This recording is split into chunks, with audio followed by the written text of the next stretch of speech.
How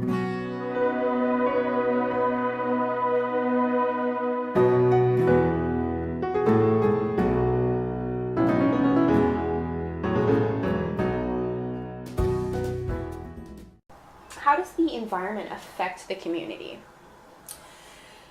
And again, I had to do, you've put my brain to work this weekend, I gotta say. So I had to think about what was the difference between the reputation and stuff and the environment. And I think how the environment affects the community is actually harder than how your reputation affects or the expectations of a community.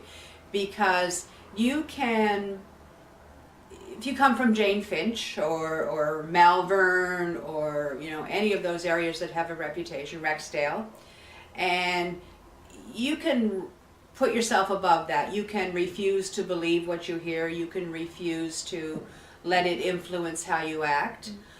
But you can't change, you can't get away from the fact that there are empty businesses or broken windows or graffiti everywhere. Mm-hmm.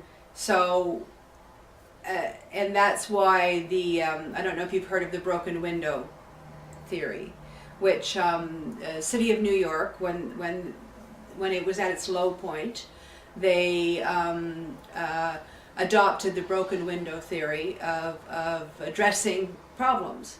And the theory is that if you allow a broken window to stay broken, just a simple single broken window, it leads to everything else.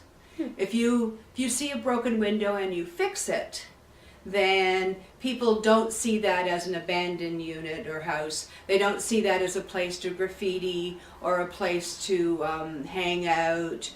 But if you leave it, it leads to the rest of that.